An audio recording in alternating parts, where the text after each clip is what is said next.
Good evening, everybody. It's Emma from Lipedema Canada here. Lovely to see so many people already arrived in our live stream for this very exciting topic that we are covering. I cannot begin to tell you how elated I am to be having a conversation with Dr. Celia Egan. Dr. Egan is the medical director at True Women's Health in Grand Rapids, Michigan. She is a specialist in internal medicine, obesity medicine, and women's health. And she is easily one of the most approachable lipedema care providers I have met. I was honored to actually hear her presentation on lipedema and menopause while at the Fat Disorders Research Society conference in the US this past year, or recently this year. I was moved as somebody who is not quite perimenopausal, but is definitely headed there. I had so many questions, and her presentation was the most eye-opening thing I had for someone in their 40s with lipedema. So I think that's why this was such a popular registration. And I don't want to take up too much time except to do a little bit of housekeeping. So for those of you joining us from our YouTube stream, which will be all of you at the moment because we are having a glitch with our Facebook live stream. So please, anybody who is wanting to add comments, it'll have to be on the YouTube. So head over there, put all your questions in the comments for Dr. Egan, and we will get to those after we have done Dr. Egan's presentation. But without further ado, I would love to introduce Dr. Celia Egan. Good evening, Dr. Egan. Thank you for joining us. Thanks for having me. Wonderful. Well, I hope you're really excited to answer so many questions. So excited. Okay. Always happy to talk about lipedema and women's health. Love that. Love that. Well, I know that there are lots of people who are here and ready. So if you are all set, I'm going to turn you over and let you loose on telling us everything there is to know about lipedema and menopause, and then get ready for our Q&A. Sound good?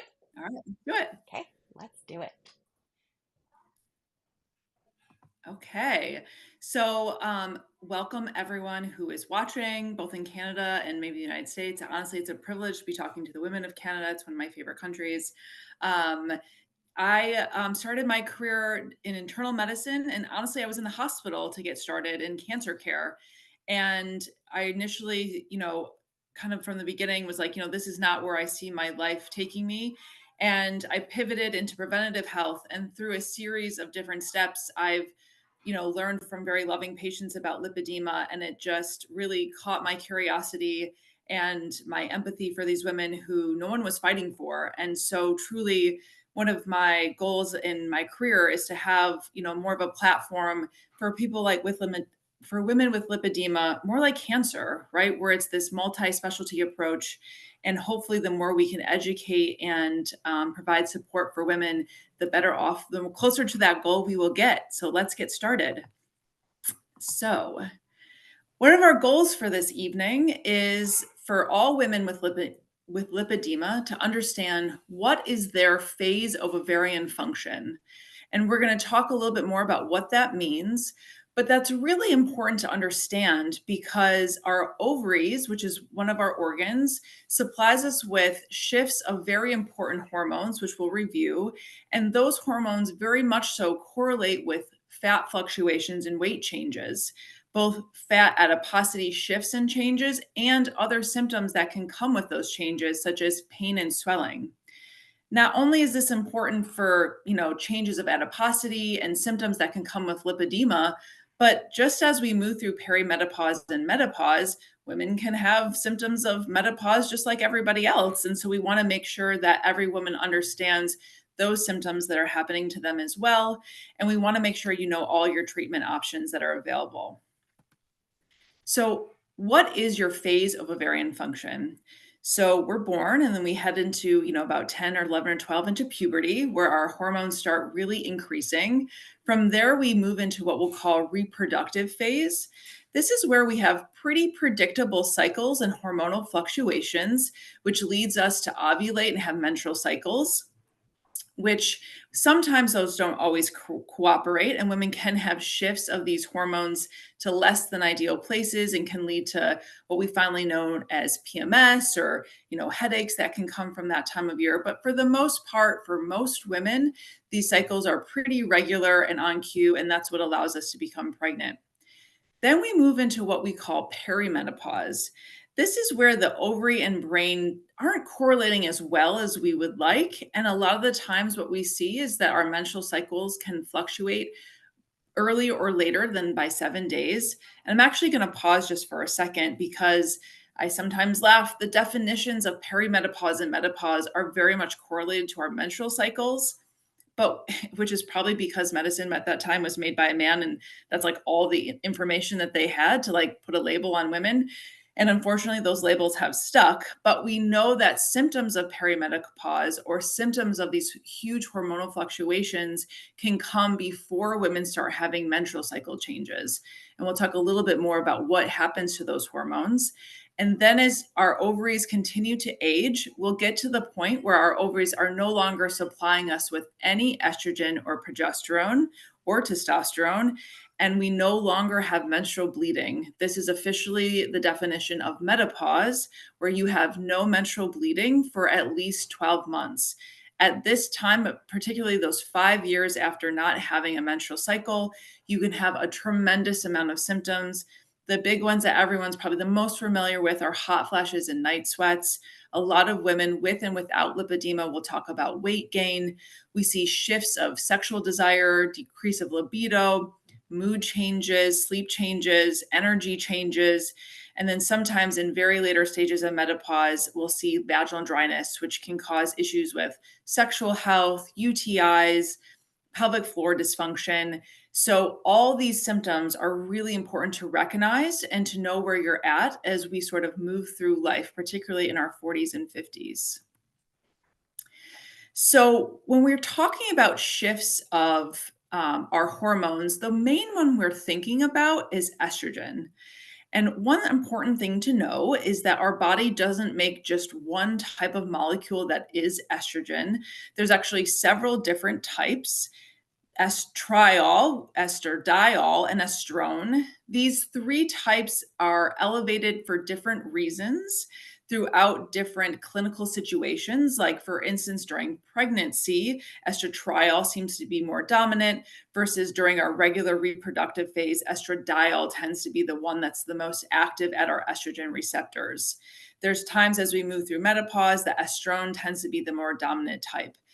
And why that's important is because, with women with lipedema, they talk very much, as I know I'm preaching to the choir, that when we have these estrogen fluctuations, a lot of the times we get rapid weight gain. And one of the questions that we're trying to figure out is, why exactly is that? Is it a shift of estradiol? Is it a shift of one of these other estrogen molecules? Is there something happening further down the receptor chain line? What is it about this estrogen that's so impactful?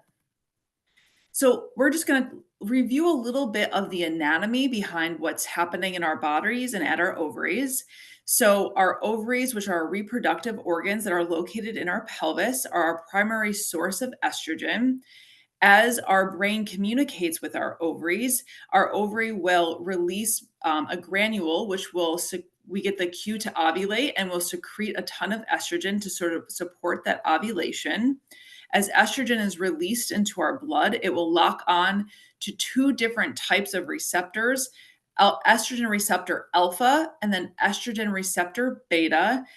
Both of these estrogen receptors will do different things at different cells. So, for instance, estrogen receptor beta is much more localized at the brain and some of the bone tissue, where estrogen receptor alpha is located at the liver and some of the other more metabolic places. It's important to know in the left-hand corner that other organs actually make estrogen as well. So, for instance, our fat cells tend to be a huge endocrine location of which our body can make estrogen. Some of the questions behind that making of estrogen is, what type of estrogen are they making, and is that type of estrogen acting at the same estrogen receptors as our standard estradiol that's typically secreted from our ovaries. In addition, it's important to know that the whole chain of estrogen is also basically can be shifted either to or from with some of the other hormones that are involved: progesterone, testosterone, and at the further aspect of that chain, cholesterol. And so sometimes that's important to realize when we're using different supplements or medication that are shifting all those other hormones, cholesterol, testosterone, we can actually get a shift or change of our estrogen concentrations, and therefore the changes of our estrogen receptor alpha activity and estrogen receptor beta activity. I know this was a little heavy scientific, but I do think it's important to have a general understanding of the knowledge of where estrogen is coming from, some of the moving factors that are at play that shift that blood estrogen level, and then what our cells are doing in response to that shift of that estrogen level. Estrogen is so important. This is a really complicated slide. You do not have to know everything about this slide other than estrogen receptors are everywhere. They affect almost everything from our brain to our thyroid to our lungs to our GI tract to our muscle to our fascia to our bones to our vasculature. So, I think as a woman is thinking of where am I at in terms of my phase of ovarian function and what is my body doing in response to these estrogen fluctuations, it's important to know that a lot of different symptoms, even beyond the basic ones that I talked about, really can be changed as our body moves through those phases of ovarian function and that estrogen level changes. So, what happens with menopause? So, as we continue to age and we go through different environmental factors, lifestyle factors, maybe other disease processes, our brain and our ovaries are communicating together to create our menstrual cycles. Basically, our ovaries stop, which is part of natural aging, stop giving us as much estradiol as it had previously. Our brain tries to respond to that by secreting more of the hormones from our hypothalamus, which is what like the most leopard part of lizard part of our brain, and those two hormones are FSH and LH. Those hormones start to go up and start squeezing basically our ovaries to secrete more and more estrogen. As time goes on, which is again a natural part of aging, our ovary just is unable to secrete any more estradiol. And we move into the lab findings that we typically see with menopause, which is a really high FSH and then obviously a really low estradiol. For all women, it's important to know that the changes that can happen to our total body in terms of losing that estrogen signal really start impacting us in a lot of ways in terms of a disease process, both for women with lipedema and without, even as early menopause. So when we start seeing those shifts of basically less consistent estradiol levels, we already are seeing at the blood vessel level some changes to our vasculature and some inflammation, which can lead to heart attacks and stroke down the way. As we move further on, and overall, the amount of total estrogen that our ovaries are secreting continues to decline. We see a decrease in our lean mass and an increase of our fat mass, particularly at the abdominal area. Overall, our body stops basically burning as much energy as it did before. This gets snowballed because of a variety of other things. We see an increase of cravings. We see a decrease of sleep that further perpetuates that increase of fat mass. Even with steady state of, food intake, exercise, and sleep, at the liver, we will see changes in the way that our body handles sugars. And a lot of the times we'll see women have an increase of their LDL, which is a cholesterol level that we most commonly look at, an increase of insulin resistance, meaning our body can't handle sugars as well as before, and just further inflammation at the blood vessels, which can lead to, vascular disease. Again, that's heart attacks and strokes. And then we move even further where our body has no more estrogen, where we're fully into menopause. And we really do see that major increase of fat mass, despite a, level set of calories and energy expenditure from exercise or physical activity. And then we see a decrease of fat oxidation, meaning our fat cells basically are locked in and unable to move. And then that is associated with a real increase of cardiovascular risk factors. Again, cholesterol, blood sugar tolerance, and a lot of sleep disturbances, which just sort of snowballs out of place. What's the overlap though? So that was kind of all women, right? And women with lipedema should continue to think about those cardiovascular risk factors and symptoms. But what about women with lipedema? What specifically is happening with them? So a lot of the times what we see from a molecular standpoint is that we're seeing expansion of adipose tissue, both with increase of the size of the fat cells and also the number, an increase of inflammation, and an increase of swelling, which leads to vascular changes. So, what do I hear in my office? A lot of women, when they're very lovingly sharing their stories with me about their lipedema journeys, who are in perimenopause and menopause, will say now, despite no changes in their diets or exercise plans, as we know, they'll have an expansion of adipose tissue at their lower extremities. A lot of women will report a new type of lipedema, where they'll talk about new fat, lipedema fat at their upper extremities, particularly right under their armpit or upper arm. Overall, now they're having more pain and they're having more swelling than they've had before. And a lot of the time, this is despite doing the typical things that they had been doing and that had been working for them in the past. Why do we think that is? So, I've read a couple of different reviews of why that is, and it's important to know that both estrogen receptor alpha and estrogen receptor beta are both involved with the basically the fat, both increase of number and increase of size. And one of the more kind of in-depth reviews basically contributed the fat cell that a person has when they have lipedema has a higher ratio of estrogen receptor alpha over estrogen receptor beta. And this leads to a whole different subset of all these different molecules that basically lead to more estrogen receptive adipose tissue expansion. So not only are the cells basically being triggered to increase in size, they're also being told not to decrease. So if you think about that, all of our fat cells, particularly those women with lipedema fat cells, basically have a pro-growth and a pro-breakdown. And if you put a gas on the pro-growth and a brake on the breakdown, then you will basically have expansion. In addition, estrogen receptor alpha is very much involved with the making of new blood vessels. So it's really fine and dandy that we have all these new fat cells, but they need some blood to basically stay alive and further perpetuate. And estrogen receptor alpha is involved in creating better blood supply to these new cells, which further induces their expansion. In addition, that opens the avenue to bringing in all those inflammatory markers that are then laying down scar tissue in between these diseased fat cells, which can further perpetuate those painful nodules that we feel.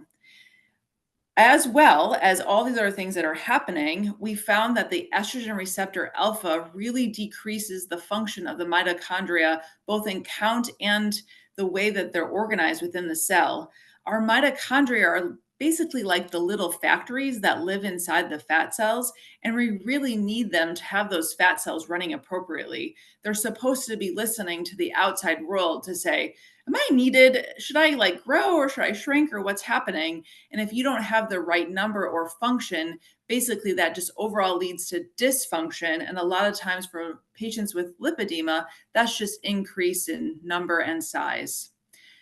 Again, and to add to the list, we find that when you have more estrogen receptor alpha dominance, you tend to then overproduce all those other basically factories that turn all those upstream molecules down the road into estrogen. So we're thinking that it's just this multiple approach of how the hormone of estrogen really can act on these certain types of receptors and cause pro-growth of both number and size of fat cells, leading to further inflammation, which contributes to the pain, all of that basically blocks off the lymph flow, which can just lead to further swelling, creating just more and more of this cycle that women will see. And as women with lipedema very much know of, increased fat mass, more pain, more swelling, and all those different symptoms. Another aspect that's happening with menopause and perimenopause is when we're in reproductive phase, a lot of the times we're working through what we call estradiol or E2. There's some thought that instead of predominantly having E2 during reproductive phase, as we move into perimenopause and menopause, we shift mostly into the estrone or estriol. We think that the estrone and estriol, as opposed to just the estradiol, leads to more estrogen receptor alpha, basically enhancement, which further perpetuates all those things we just talked about in the last slide.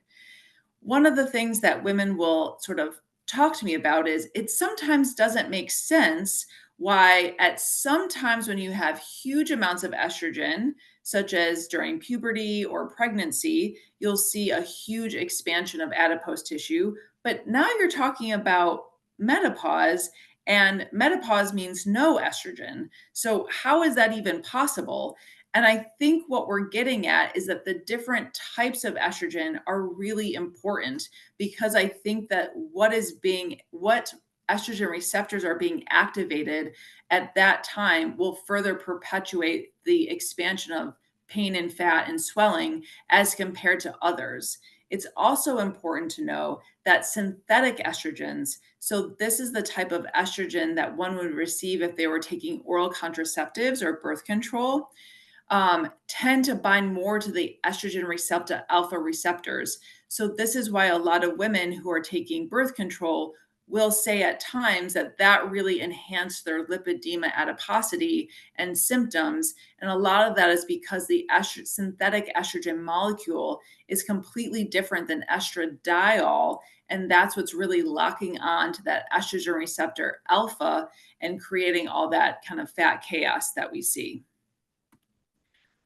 Another really important aspect that's really imperative to know is when women are moving through their phases of ovarian function, a lot of women will assume that when they're in perimenopause, that their estradiol levels are falling. And that is true. At times they do fall, but there's times actually that they'll have a dramatic increase because the brain and the ovaries are talking together, and the brain really wants that extra secretion of estrogen because it's just not getting the feedback that it wants. So we'll see a huge rise of estrogen, and women will talk about kind of having the same feelings that they felt as a teen, feeling almost like teary and breast tenderness and a lot of fullness.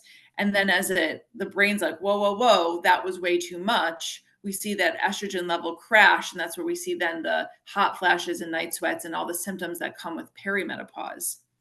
During this time, progesterone, which is another really important hormone that's associated with fat balance, moves into a phase where it's not quite in the same up and down. And progesterone, as we move through the cycle during reproductive phase, has a very nice up and down and only gets secreted after an egg is ovulated.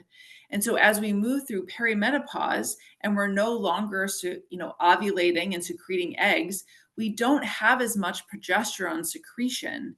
And there's some thoughts that the rapid expansion of adipose tissue that happens with women with lipedema is actually a mismatch of the ratios between estrogen and progesterone, because at times you have such, thousand-fold increase of estrogen as compared to the very minimal progesterone. And that itself probably changes the fat balance, both in the counts of the fat balance and the downstream up and down regulation of the estrogen receptor alpha and estrogen receptor beta ratios.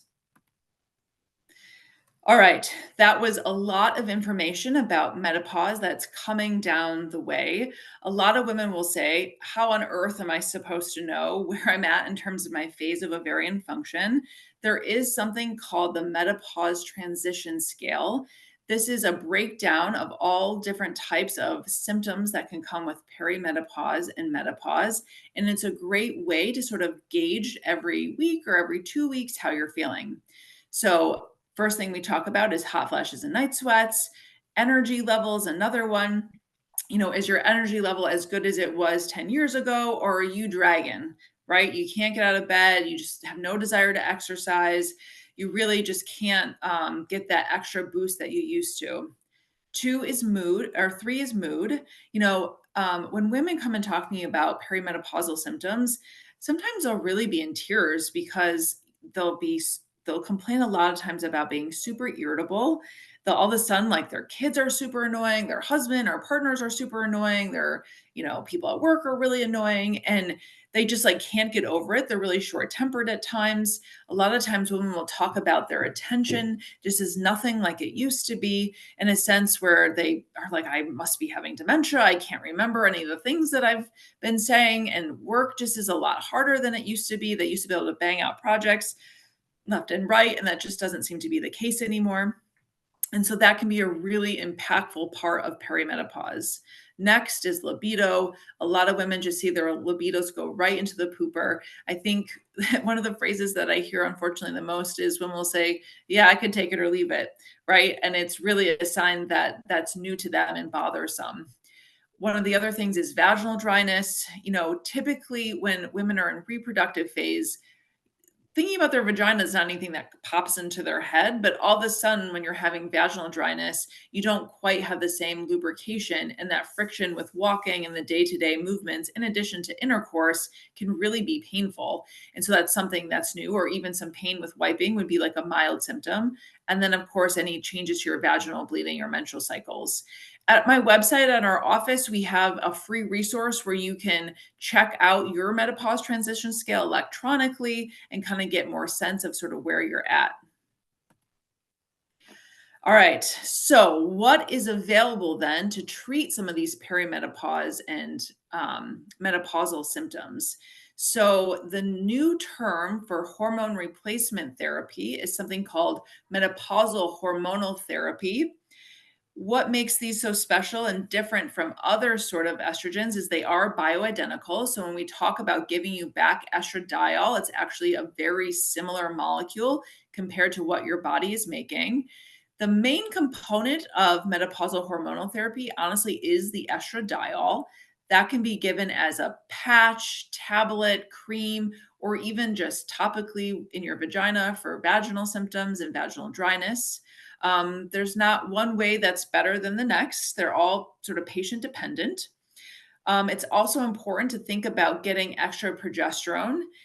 If you are taking estrogen and you have a uterus, you absolutely must have progesterone, because you cannot have unopposed estrogen at your uterine lining, because that causes basically the thickening of a uterine lining, without progesterone. Progesterone there is to stop sort of the rapid expansion of that uterine lining. So if you have a uterus, you have to have some progesterone of some type. That can either be an oral bioidentical pill, a cream, or some women, if progesterone is not an option for them systemically or going all over their body, they will choose to place a progesterone IUD, which will cover their uterus from that unopposed estrogen. I find that some women, even without a uterus, still benefit from progesterone. Progesterone can very much be quite calming, and a lot of women will take it at night to help them sleep, particularly when they get that 2 a.m. or 3 a.m. Their eyeballs are popping open and they just feel too anxious to fall back asleep. Progesterone can be a nice addition. I think testosterone is another thing that women need. It's really underutilized within women's health. There's a lot of great data about testosterone and libido. So, as women's libido falls with menopause, we find that giving them back and optimizing their testosterone can be really helpful. Unfortunately, in the United States, there's not an FDA approved version of a testosterone replacement for women. A lot of the times we'll use the FDA approved version for men, but just in a much, much lower dose. And it mostly just comes as a cream, because it cannot go as a pill, because it can't go into your GI tract, because the molecules just do not remain the same. Believe it or not, women actually make a lot more testosterone than they do estrogen on average. And so it can be really important to continue taking testosterone as part of your treatment plan, particularly for muscle mass and bone health. And we're really excited to see more data as that sort of comes out. I know a lot of researchers are looking at the role of testosterone in women as they're aging. Who would not be a candidate for menopausal hormonal therapy? Any patient who's had a history of breast cancer. As of right now, it stands that they would not want to take estrogen.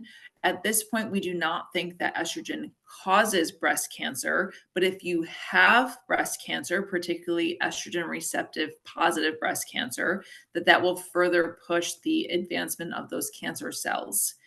This is being a little bit reviewed even within the menopause world. There were some recent basically op-eds and bigger conversations about whether or not women with a distant history of breast cancer that's been treated and cured would be a candidate for menopausal hormonal therapy. At what point would that be? Obviously, we do not want to cause breast cancer reoccurrence, and this is an ongoing conversation, but a very interesting one. Women who should really think very much about whether or not menopausal hormone therapy makes sense to them, or anyone who's had a blood clot or a stroke. We worry a little bit about giving them basically the tabs of estradiol, Estrace, or Bijuva, but research has shown when women take the estradiol patch that there's no increased risk of blood clot or stroke or any of the clotting factors that we typically see. So in our practice, we do start women who've had a blood clot on estradiol patches, and that seems to be a good fit because we don't want them to miss out completely on all the benefits of menopausal hormonal therapy. In the United States, menopausal hormonal therapy is officially approved for 3 reasons: treatment of hot flashes and night sweats, prevention of osteoporosis, which is bone thinning, and then prevention and treatment of what we call genital urinary syndrome, which is basically everything that happens to your vagina: dryness, UTIs, pelvic floor prolapse. Because of the last 2 reasons, honestly, every woman who is doesn't have a contraindication would be a candidate. And I think that every woman should have at least a rundown with a provider about whether or not menopausal hormonal therapy makes sense to them. And I think we'll continue to have more data about vascular health, dementia, cancers that will come out as time goes on and as more and more women are using menopausal hormonal therapy. What do we see what happens when women are using menopausal hormonal therapy with basically fat mass? So there is not one study that looks at the transition of fat mass with women with lipedema. This is, kind of all women in total, but in general, women who are using menopausal hormonal therapy in comparison to women who are not, that are going through menopause, overall saw less fat tissue. They saw less what we'll call visceral fat. That's the fat that's in and around the organs that has higher rates of metabolic disease. They saw higher rates of basically the right types of estrogen at the right places. They saw a decrease of pain and increase of function that therefore led to, other, more sleep, more exercise, all that other good stuff. And then on a blood level and a biomarker level, they saw less of that pro-inflammatory cytokines such as C-reactive protein and some of the other things that we look at when we're looking at blood vessel inflammation. Just to kind of pause, I think this is a great chart because, again, I have a lot of women that come to me that say, there is no way I'm taking estrogen because I have lipedema. And when I went on birth control, I gained a ton of weight. So absolutely not. I'm not taking any menopausal hormonal therapy. And I just wanted to compare and contrast menopausal hormonal therapy with oral contraceptives. So first and foremost, it's really important to know that when the goal that we're setting to replace your estrogen with menopausal hormonal therapy is really low. So if women are sort of reaching these levels up here where they're ovulating during reproductive phase, we're sort of here. We're definitely not up here, which is where we consider, oral contraceptives like super high beyond that, highest level of ovulation, because the goal of oral contraceptives is to turn the brain off to say, look, we have so much estrogen, do not secrete any of those brain hormones in order to produce ovulation. And that's how oral contraceptives work. So the doses are completely different. Two, the actual molecules are completely different. So menopausal hormonal therapy is what we call bioidentical. They really mash like every aspect of the molecule to our natural estradiol, versus oral contraceptives tend to not be that way. Again, the goal is to create a decrease of ovulation, which is why we use it for pregnancy prevention. Menopausal hormonal therapy does not suppress ovulation. And if you are a woman that's in her early 40s, it is still possible to get pregnant. We need to have a backup pregnancy plan if we're using menopausal hormonal therapy to treat symptoms. But in general, that's one of the big differences.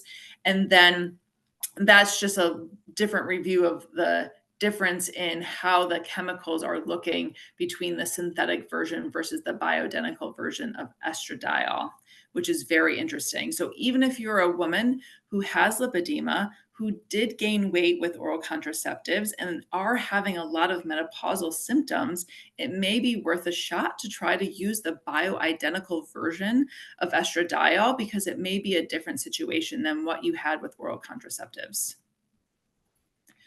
What if you are a person and you're like, I heard what you said, Dr. Egan, but I am not taking hormones. I just feel like I need to do my due diligence just to talk about some of the other treatment options that are available for some of the other symptoms that come with menopause.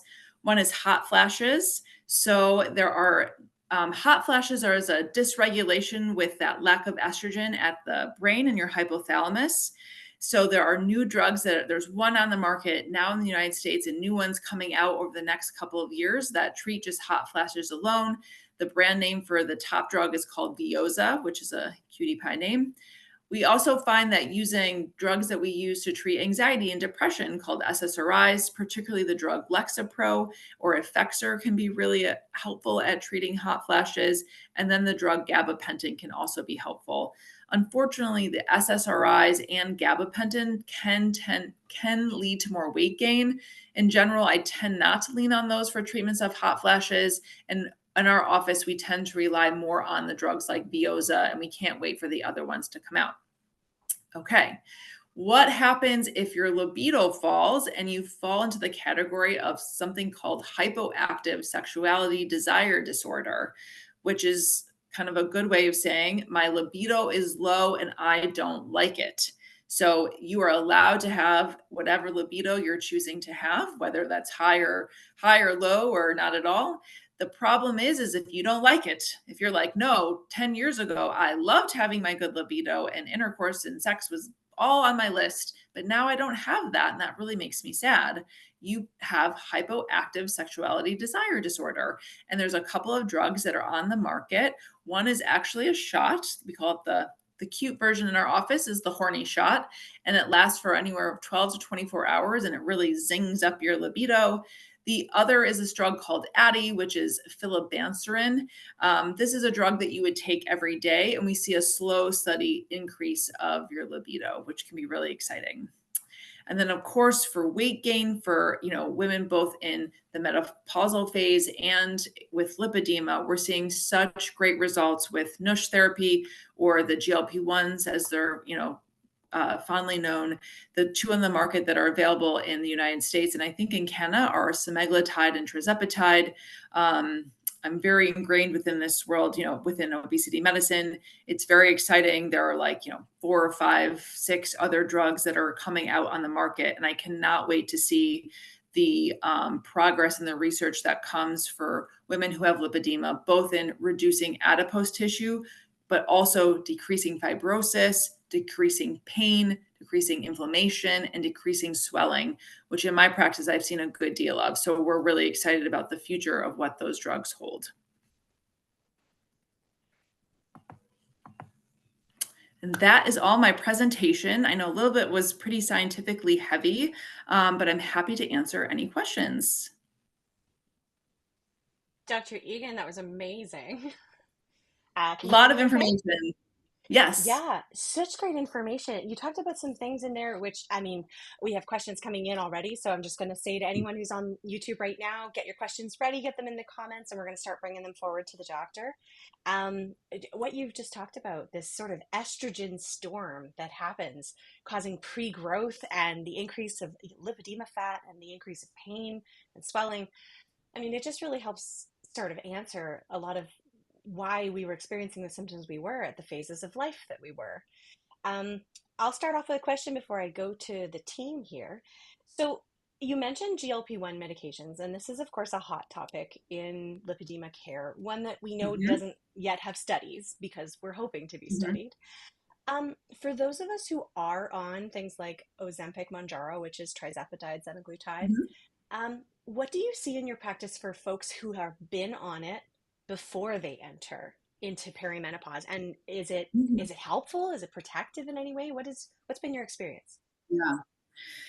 So I can't say that because there have not been basically been using semaglutide for about 8 years now. And I don't think it was as available as it should have been in the United States. I can't say I've seen a transition with a woman with lipedema all the way through menopause, right? So if they started in their early 40s all the way through to now they're 55.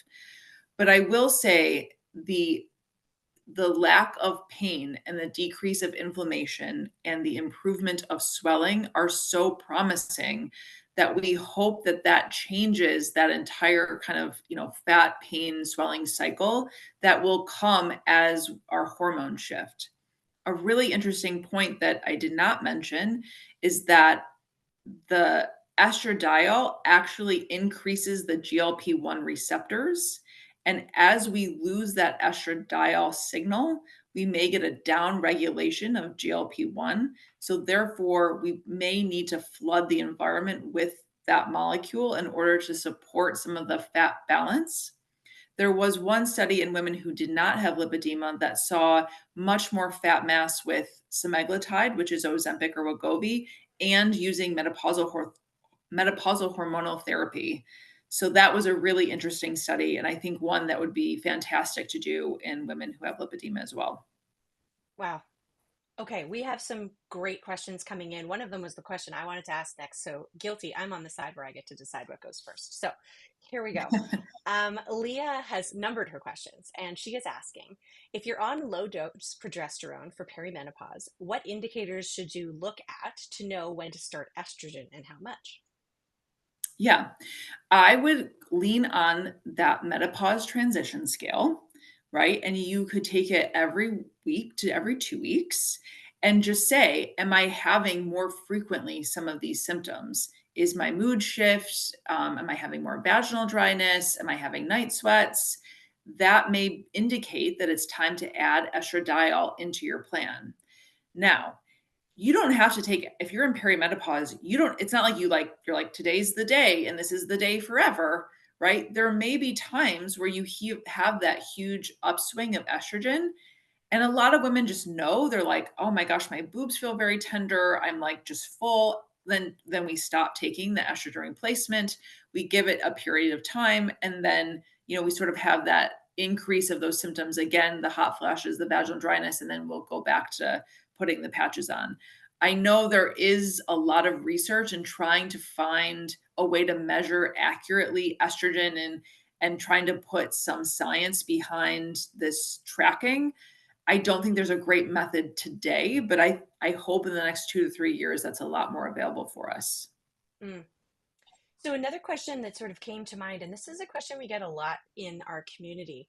Um, you talked about how our estrogen alpha receptors are really sensitive to birth control, to hormonal birth control, and a lot of us do have that experience of that we were, maybe triggered in puberty, but then it was that start of hormonal birth control that causes this wild upward trajectory. Not for all of us, but definitely empirically for a lot Yeah, of us. yeah, So, is there a better form of birth control? Like, if we know now that we're getting to know more about, this yeah. generation has lipedema, there's the possibility that our children, our daughters, our assigned female at birth children might want to start birth control.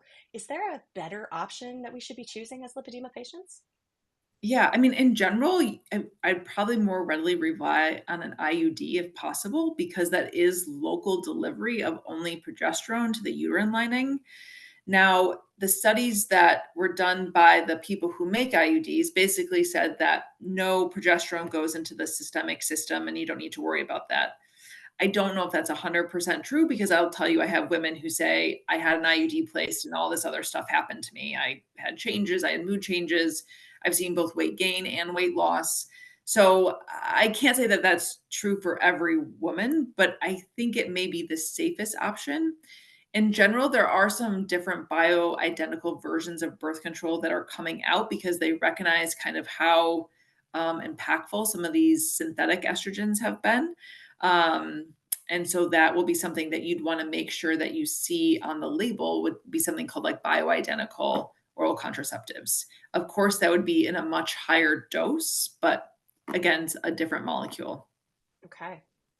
All right, we're going to start taking some more questions from YouTube. So, going back, someone from Aspire Aesthetics is asking, does the Mirena, specifically the IUD, coupled with estradiol, help? And I believe they're asking about menopausal symptoms. Does it help with Yeah, menopausal symptoms? I guess it depends on the target that you're trying to treat. So Mirenas can be really helpful. So Mirenas are the highest delivery of progesterone of all the IUDs.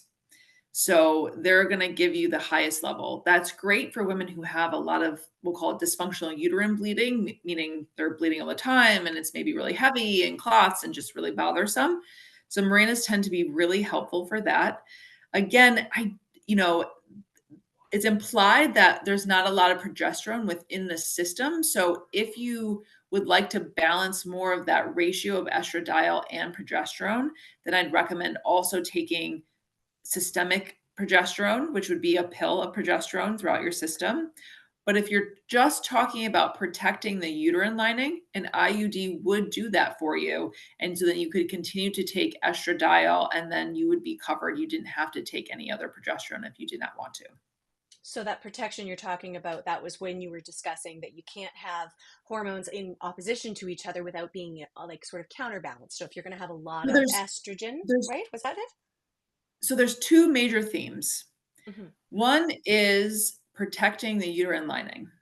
So estrogen is basically like uterine lining fertilizer. So as the month goes on, as before we ovulate, your estrogen level rises, that uterine lining gets nice and fluffy, right? You ovulate, and we're like, okay, did this ovulated egg get fertilized? Right? So basically an embryo is coming down the tubes. If that doesn't happen and nothing gets implanted, then you secrete progesterone, and that is basically like uterine lining cheddar. If you only have estrogen, you basically are like fertilizer, fertilizer, fertilizer, and that can lead to endometrial cancer. So that's why you have to have some progesterone in order to prevent endometrial cancer. That's number one. Number two, that number one is very well documented and known and pretty standard of care within modern medicine. Number two is the weight loss world, us menopause doctors are like, there's something up with these ratios, right? Like if you have way too much estrogen in comparison to progesterone, goofy things happen, particularly with your weight, right? And that's when we're trying, if that's the goal of being like, I got to get these ratios right with my mood and my weight, that's when you need to take oral or total body progesterone in order to balance some of that out. Wow. It's so I complex, think like any hormone system. We're trying to figure it all out at the same time. You really have your work cut out for you. And I got to say, as a women's health nurse, so I work in obstetrics, gynecology, and neonatology. So sort of the other half of like what you do. I'm a baby catcher, and I got to be honest, even as a baby catcher, you're talking about stuff that no one ever talks to us about. As a labor and delivery nurse, I'm not up and up on this stuff. And I imagine that a lot of the people watching, maybe our mothers didn't talk to us about this because this just isn't a well talked about topic. Some commenters have added some great feedback. So this person mentions that testosterone is also not readily prescribed or available for women in Canada. So when you were mentioning that that's a challenge that's in the US as well. Our next question comes actually from the president of Lipedema Canada. And Angel is asking, I would love to know how this all goes when you've had a hysterectomy but still have tubes and ovaries. okay. A lot of the times, our ovaries are still doing their thing because it's this communication between the brain and the ovaries that create sort of that hormonal cycle. We're finding the fallopian tubes probably do more than we truly believe, right? And particularly with women who are struggling with genetic breast cancer tendencies like BRCA genes, who also have a higher rate of ovarian cancer, we're finding that taking out their fallopian tubes honestly is enough, which is shocking. But there's no real correlation with taking someone's uterus out and whether or not that's going to change their perimenopause or hormonal transition. I think the hardest part is by our standard old fashioned white man versions of this, right? Of this is all just based off of uterine bleeding. You just get confused because you don't know where you're at. And I think that's the hardest part of this whole thing is all of our definitions are surrounded by uterine bleeding. And if you don't have a uterus, then you're sort of left high and dry to figure out what's happening. And a lot of the times those women will just kind of be suffering with vague symptoms and they're just like, is this what's happening to me? And they don't know that they're like deep into perimenopause. So I think that that's probably the biggest kicker with having a hysterectomy. Wow. Do you find that that's the case when people are also with like a Mirena IUD or another IUD that might prevent you from having a period? Does that still occur? That issue of like no idea what's Yes. going on? Wow.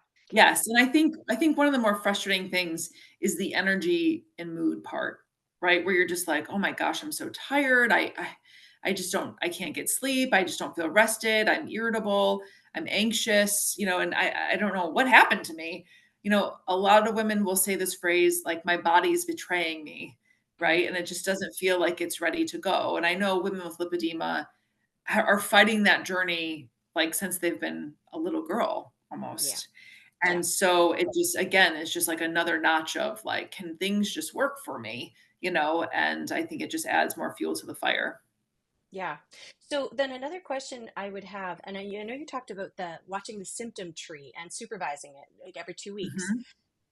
How do we know when is the right time to go and talk to would it be our OBGYNs that are going to do a menopausal Yeah, non-hormonal so there therapy? is a menopausal community of Canada, and a lot of the times they'll have a find a menopause provider, which I would definitely look into and see if Okay. there's one in your area that can be easily available. It can be anyone from your primary care doctor to a GYN. Those are usually the two groups that will cover this. I will say anyone that gives you an automatic no, absolutely not, just does it should be a patient conversation, right? And it's always worth at least a conversation, and maybe the end of a long discussion maybe no, right? And that's okay. But there's just so much stigma around using menopausal hormonal therapy that any provider that's sort of just not willing to have that conversation is it's you just got to find a different provider to talk to. I think it's almost very similar to women when they're like, I think that I have lipedema, and someone without ever talking to them or asking them any questions is just like, no, you don't. You're like, well, wait a minute, like, what do you know about what's happening to me? I think it's worth at least a conversation to talk about. Yeah, no, you're totally right. Um, so we've got about 5 more minutes, so we'll take a couple more questions and then we'll close our broadcast. So Leah, we're putting Leah's question number one up. She's asking specifically what causes the migraines during perimenopause. Yeah. Great question. So, migraines basically are spasms of the blood vessels inside our brain. Remembering back to that picture of all those different body parts and where estrogen is acting, our blood vessels are very much so incorporated in that. As we see those shifts of estrogen that can happen, we see basically the blood vessel muscles can spasm, leading to migraines. A lot of women will have migraines right before their periods because this is when, in reproductive phase, our estrogen levels are the lowest. And so, if you don't have the right ratio of estrogen, a lot of the times, then we can get those blood vessel spasms, just like when we're in perimenopause. Wow. You mentioned that estrogen receptors are quite literally everywhere. And it's interesting because in a talk that I also give, we talk about connective tissue and how it's in everything. So is there any sort of theories or suppositions about that direct connection between a connective tissue disorder and a problem with estrogen, given that you talked about it also being literally everywhere? I think that our estrogen is there everywhere. And this is not meant for societal reason, but biologically, because it's meant to basically let the body get ready and prepped for ovulating, growing a baby, growing a fetus, laboring and feeding that baby, right? Hmm. In order to do that amazing feat that is labor, all of our connective tissue basically has to do a lot of amazing things. And so estrogen basically is the cue to all that connective tissue to enhance and stretch and still be stable. I mean, someone actually once told me, which is not connective tissue, but I think it's just so funny to say, like your cervix is one of the most like powerful things on the face of the earth in a sense of it's like cement, right? To keep in that growing fetus and all that fluid and all that blood, all those blood vessels. And then at a moment's notice, it like opens up and you deliver. Like, how amazing and how functional is that?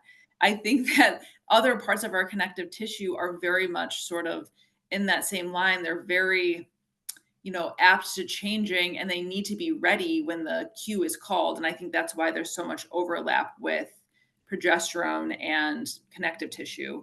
Women, when they're going through, even women who don't have lipedema that are going through perimenopause and menopause, will talk very much about stiffness, more soreness than they've had before. And stretching is like really an important part of that to sort of, more so ever than they've sort of had before. So stretching, like your actual, like moving your body, moving your muscles. Yep. Like stretching before, a lot of women will say, "Oh, I used to just be able to like, hop on a bike or go for a swim," and they just Okay. feel a lot more tense or tight than in comparison to where they did 5 years ago. I mean, this has been an amazing talk. I gotta say, as a lipedema patient, it's hard not to have like this sort of modicum of fear about all the things that our body could do to us. But I also know that this talk has been really helpful in alleviating a lot of questions. I want one last question because Angel is asking something that I think all of us would like to know. She's saying, I've recently seen that local pharmacists have menopause transition training or something like that. Is this a thing? Is that really a thing?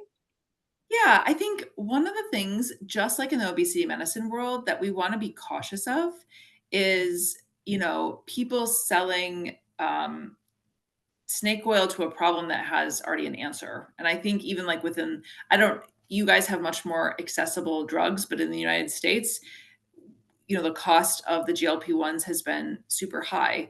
And so all these pharmacies are sort of popping up and they're like, oh, like we can treat this and we can treat it with GLP-1 supplements or GLP-1s we made in the back. And, you know, they're basically taking advantage of the effectiveness of GLP-1s. I think there is truth in very similar that menopause symptoms are a big deal. They were ignored for a long time. And, we didn't really have great treatment options. And so a lot of other groups are kind of like, oh, we have some solutions for you. Mhm. Right. And I would just be cautious if it sort of doesn't fall in line with some of the major societies.